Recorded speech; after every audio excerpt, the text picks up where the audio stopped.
So, morning, Bill. Welcome to our Education City Golf Club podcast, and we're talking about positive self-talk. I've known you for many years. Met you way back, probably almost 30 years ago at Gleneagles. But your career started long before the time we met with your broadcasting business. You started off as a sports journalist, and then did radio and TV sport for the BBC. Really, one of the things that impressed me is when we get out on the golf course together is how positive your self-talk is, and I think what can we learn from doing that out on the golf course? Well, it's curious to know, Mike, how all that comes about. I'm sure a big influence on me was I had the privilege really from the late 70s onwards in local newspapers of interviewing top golfers. I remember, meeting Sam Torrance in his early days as a pro, having the first TV piece done with Colin Montgomery when he was starting out as a pro. But meeting, if you like, the huge figures of golf like Jack Nicklaus at Gleneagles Hotel that you mentioned there, where Jack designed the golf course that then became the Ryder Cup venue. And I therefore spent some time with him, interviewing Lee Trevino and Gary Player and Seve Ballesteros. Now, what you realize when you're interviewing all these people, as opposed to politicians or business leaders or trade unionists, is that everything they say is positive because you're asking them about their prospects for the week and how they're playing. And, only once recently do I remember Garcia going in a bit of a negative downward slide about his own game, which took him into the abyss. And then he pulled himself out again. Self-doubt has to be a big thing with any golfer.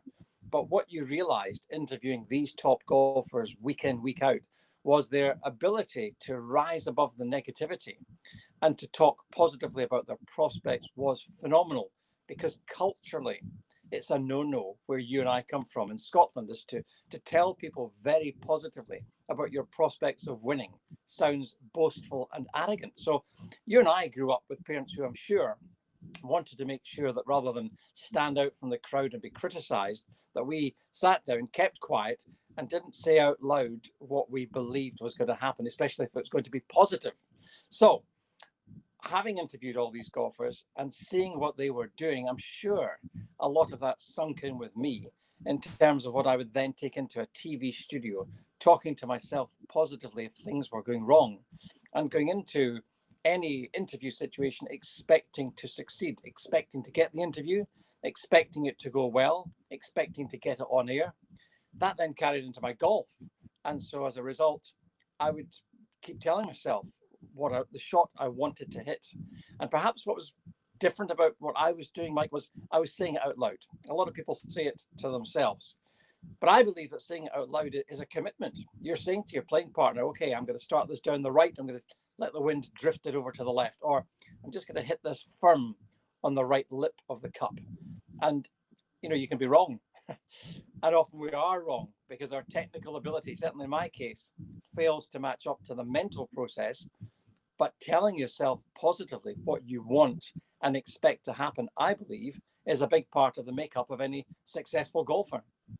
Yeah, absolutely. And you mentioned Jack Nicklaus there. I remember reading an article about an interview Nicklaus had about saying he'd never missed a short putt on the 18th green in a tournament, or I think he'd never three-putted the 18th green in a major, which wasn't true. But in his mind, he'd blocked out all the negativity, all the negative shots in his career, and only recalls the positive ones. And do you have any tips for the golfers? Because I find that not just Scottish golfers, really most amateur club golfers really beat themselves up before they get on the golf course. I was playing the other day with one of our members, and he said to me, "Oh, it's very windy today. I play terrible in the wind," as he stood on the first tee. So there's his first step that he's almost told himself he's going to play badly. Any tips to push out the demons and bring in the positive thoughts? It's fascinating what you say, Mike, because it reminds me of a round I played 3 or 4 years ago, a medal round at my home club outside Glasgow. And the fellow I was playing with started with a triple bogey on the first hole and then hit a shot into the rough on the second. And he said to me, as we walked down the second fairway, he said, "It's just one of these days. I'm just having a shocker." And I said, "How do you know?" He said, "Well, you've seen what's happened." I said, "I've seen what's happened for the first 1.5 holes." I said, "But there's 16.5 holes left."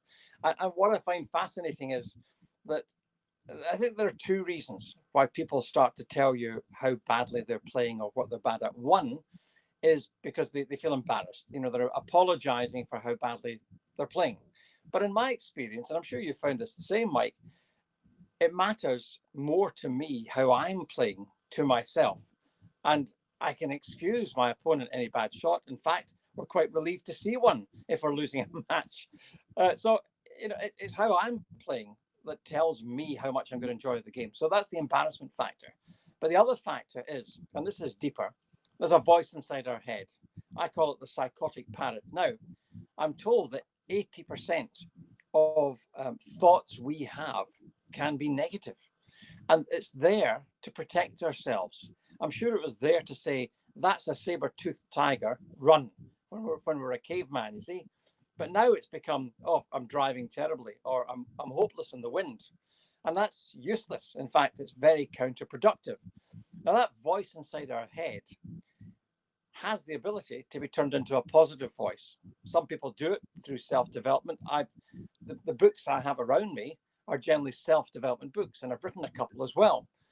But some people do it from affirmations. You know, they'll stand before the first tee and say, okay, today you're going to be very calm under pressure. You're just going to go down a club and take it easy. You're going to have a short backswing and you're going to keep your head down. That's an affirmation. And I really believe a lot of people go through that kind of process before every shot. Yesterday in the golf course, after a couple of bad drives, I was simply saying to myself, okay, slow it down, shorten the backswing, make sure you follow through and keep your head down. That's an affirmation. Now, the more you do that to yourself, the more you drown out the psychoparrot that wants to criticize you. And the criticism could have come from a parent or grandparent or a neighbor or a friend. Generally, I mean, there's criticism in life, regardless of what happens in the golf course, but it gets stuck in your head. And when people have been critical to you as you've been growing up, you become self-critical. I mean, it's, I know there's a big association between you and Colin Montgomery, and I loved watching Colin's career. He's such a talented golfer. I felt at times that his self-criticism got the better of him. And I understand why that was with aspects of his childhood. And that's such a shame for a golfer who is a phenomenally talented like Colin, when the thoughts inside your head can talk you out of things rather than talk you into things. Yeah, absolutely. It's interesting to watch some great players who can consistently win on the regular tour, and then when it comes to the bigger stage, sometimes it's very similar players. They've beaten them week in, week out, but when it comes to the majors, it becomes a block, and then they start to tell themselves that they can't do it. And you referenced Garcia, and I remember hearing an interview from Garcia about 5 or 6 years ago, and he said he will never win a major, and we thought that's the end of it. And it's amazing how he pulled himself out of that and managed to win the Masters a couple of years ago. So, yeah, thoughts become things. Bill, back to your core business where you offer advice to corporates and organizations about their oral communications. And I feel that core fundamentals you offer can be taken out onto the golf course as well. And I remember one experience of having a caddy with me at a tournament, and he told me all the way around where I shouldn't hit the ball. He'd stand on the first tee and say, you don't want to hit it left in that lake. And then the second tee, say, avoid the bunker short of the green. And it just got so negative, and I struggled to miss the cut and such like. So I know in your business, you've for the last 30 years been coaching corporates and coaching organizations on getting the right oral message out there. So again, what could we do better when we're out on the golf course to support ourselves? We talked about self-talk, but sometimes we play golf in team formats. We're playing better ball, match play, and such like. How can we coach and caddy our friends around the golf course by using the right type of language? Well, your caddy there, Mike, was full of what I call pink elephants. And let me explain. If I say to you, don't think of a pink elephant, then that's what you think of. Don't think of the Eiffel Tower. You see the Eiffel Tower. So this is how it works in the golf course. Many years ago, I was golfing in Portugal with my son, who was then 16, Andrew, and his friend, Michael. Now, I stood up 150 yards from the pin, an azure blue sky, lovely blue water in front of the pin. And I said out loud, okay, Bill, put it in the heart of the green. As a professional, you'd say that's negative. I should be thinking putting it in the hole. But there you are, as an amateur. So the ball lands about 15 feet from the pin. So I'm well pleased. My son Andrew stands up. He's a bit quieter, but I know what he's thinking. He's thinking, put it closer than my dad just did. And he did. He puts the ball to 6 or 7 feet. And Michael stands up and says, right, Michael, don't put the ball in the water. Splash. Now he takes another ball out of his pocket, which you know is a sign that someone was already expecting to put the ball in the water. So I always advocate, leave the golf balls in the golf bag until you need them. Otherwise, you're preparing to fail. He puts the second ball down and he says, right, Mike, for goodness sake, don't put this ball in the water. And I drew breath, and Andrew just caught my eyes to say, Dad, shut up. Splash. So I said, right, Michael, I'm sorry, I have to intervene. I said, put it on the green. It went on the green. Andrew thought, put it closer than my dad's. It went closer than mine. And you've just twice said, don't put the ball in the water. How's this working for you? He said, I know, I don't want the ball to go in the water. I said, well, you have to stop thinking about the water. You're thinking about the obstacle rather than the goal. So what you have to say is, Michael, put the ball on the green. That's all you say. Put the ball on the green. So on his backswing, and he was a perfectly good golfer, by the way. On the backswing, he pulls the club back. He says, right, Michael, put the ball on the green, not in the water. Splash. Now, that negative thinking with him was just so real that it dominated everything. He was nervous about things. He had a very critical mother who, on one occasion, ran onto the rugby pitch after he put in a high tackle to give him a row. So you can imagine this boy lived in fear. And I believe that the amateur golfer lives in fear of it going wrong. I mean, I've got a mixture of emotions, Mike, when I stand on the first tee in the middle. I can see the out of bounds down the right at my local club. And part of me is aware that I want to avoid starting badly. But you've got to overcome that and say, hit it down the middle. We talked about Jack Nicklaus earlier. Look at footage of Nicklaus in the 60s, 70s, and 80s. He drew a line. He stood behind the ball and he visually drew a line down the middle of the fairway. And that's where he was putting the ball. So we can only speak to ourselves positively. And it's fascinating the number of times I'll say, right, Harry, knock it down the middle. And Harry will say, oh, gee, no, I've been slicing everything this month, Bill. Or I'll say, right, Jimmy, let's see you sink this. He says, can't sink anything, can't hit a barn door from 20 meters right now.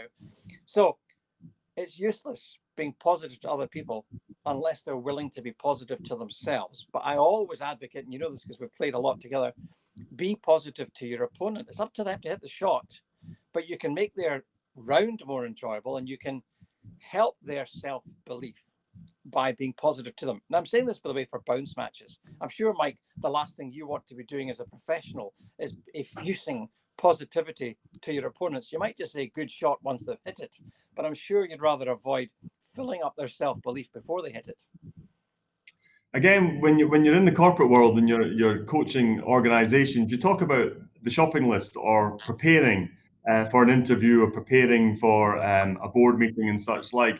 And again, I'm dismayed at the way a lot of the amateur golfers practice on the range. They just stand up there, they hit a few shots, and then thrash away with their driver or whatever. But again, could you give any more constructive advice on the preparation for that round? Because often it's a positivity thing. If you warm up in a positive manner, practicing the opening shot, and then get off to a good start, then generally that can set the tone for the rest of the day for a lot of people. Well, I love when I have the opportunity of hitting balls in the net or on the range before the game of golf. I am as guilty as anybody of rolling up at the golf club just a little too late, slinging the clubs onto the cart, 3 practice putts, 2 swishes, and a bad drive. Now, I've got to say that is failing to prepare. Where I may have an advantage is that the mental game takes over. And I would just say to anybody, here's a good example. You know, before this interview this morning, I wrote out 3 pages of notes. I have them around me of points I want to make. I set up the camera. I made sure the background was right. I put my Drop the Pink Elephant book over my shoulder. And that's taking a TV point of view, because I presented TV programs for more than 20 years. So I got my setup right. But I noticed you do the same in the golf course. I mean, you spend more time setting yourself up, and then you'll put it 280 yards down the middle off the tee. So little wonder that those of us who who fail to prepare should be prepared to fail. We need to get the setup right. But I also think it's very important. I mean, once you're out there, you are literally on your own as a golfer. It's a single game, unless, of course, you're playing Ryder Cup or pairs or whatever. And so the encouragement has to come from within. And what I'm always most proud of is when I've had a very bad outward nine saying, okay, Bill, you have 3 shots left in which to hit the buffer zone to avoid the handicap going up. So let's go in there. Let's go in there, level par for the back 9 or whatever. And I do manage on occasions to turn that round in the second half. But attitude's everything. I mean, I remember watching a 17-year-old, very talented lad play a medal with us a couple of years ago. And he walked off at the 12th hole and said to the other fellow and myself, it's just not happening for me today. And I said to my other opponent, I said, how will he ever come back from a bad score, a good last 6 holes, if he quits after 12? I mean, the great golfers, and you mentioned Nicklaus there, what he had was a phenomenal ability. Tiger was the classic, to pull it out of the fire when things were going badly wrong. And that's what we have to do in our positive self-talk. Absolutely, that's great advice there. Reassessing the goals, and if things are not going to the original plan, then just reassessing and trying to get the most out of the round that you possibly can, and work to the end. Realistically as well, take into consideration your abilities and such like. If you've shot 9 or 10 over your handicap on the front 9, it's unrealistic to think you're going to birdie every hole in the back 9, but you should be able to turn it around, play a solid back 9, and then come off the golf course feeling better about yourself, even though it may not have been a good round in totality. At least you know that your finish of your round has been stronger and you've mentally pulled yourself around. That's fantastic stuff there, Bill. Just any short, snappy advice that golfers could take away with them, just to remember maybe 2 or 3 key points that would help get that positivity out in the golf course, and to really turn their potential into reality. I always believe, again, some members shooting really low scores here, and they're saying, it's just a one-off, I got lucky today. And I'm saying, no, you shot under par, and that's your true potential. You should be able to do more of that. If you can do it once, you can do it again. So any short pieces of advice that people could take as a takeaway onto the golf course to get the maximum out of their ability? Well, I believe you believe what I do, Mike, and that is that if you want to get to know someone, play a round of golf with them, because that's, to me, better than a job interview. You see somebody in victory, you see them in defeat, and you see how their attitude is in between. So let's just talk about what people say about themselves, because I've come to the conclusion that our self-esteem is one of the biggest factors that determines how far we go in life. Ability is something that we can build up over a period of time, and knowledge we can build up over a period of time. But self-belief can be very fragile. Now, I mean, you only have to drive a car and someone bangs into the back of you and you feel quite shaken for the next 10 minutes driving home, because everything was going well and then it stopped going well. But you can still drive a car, and if you apply the highway code, you'll still be able to drive safely. Same goes for the golf course. You can run up a triple bogey 7 and birdie the next hole, but only if you keep believing in your ability and your attitude. Now, this goes so much deeper than golf, because everything I'm saying is a parallel for business. And well, I visited you in the Middle East last year, and we had a great time going around several countries, just explaining to people in golf clubs how the attitude in our head is then projected onto our clients and customers. So the 2 big things I would say are, number 1, everything you say to yourself and with your partner should be positive, because you're then telling yourself what to do rather than what not to do. Every time you say, don't leave it short, your brain is hearing short, and the brain says, everybody, he wants to leave the ball short. You see, that's the trouble with using a word like short. You have to say, hit it firmly on the right edge for the ball to drop, you see. So number 1 is to be relentlessly positive. But there's another group of words which also mess with what we're doing. I'll hear people saying, right, I'm going to try and put this on the green. Okay, if I said to you right now, try and pass me a pencil, or I'll try and pass you this teacup. What do you mean try? Either do it or don't do it, you know? So you've got to be saying to yourself, put the ball on the green. That's a commitment. Trying is half-hearted.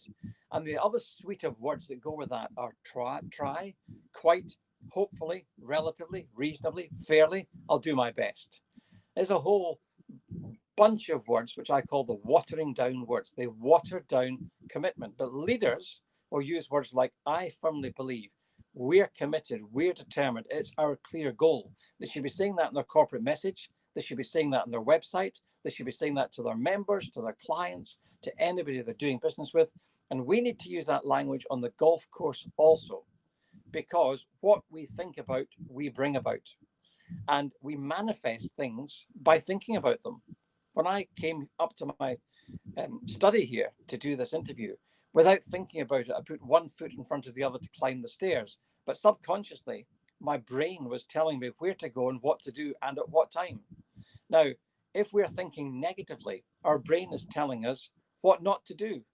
And putting the ball in the water, putting the ball in the sand, missing the cup. So we've got to manifest positive things by having positive thoughts. Positive thoughts lead to positive words. Positive words lead to positive actions. Positive actions lead to positive habits. Positive habits lead to a positive character. And a positive character leads to a positive destiny. So in other words, what you think about, you bring about. That's it in a sentence.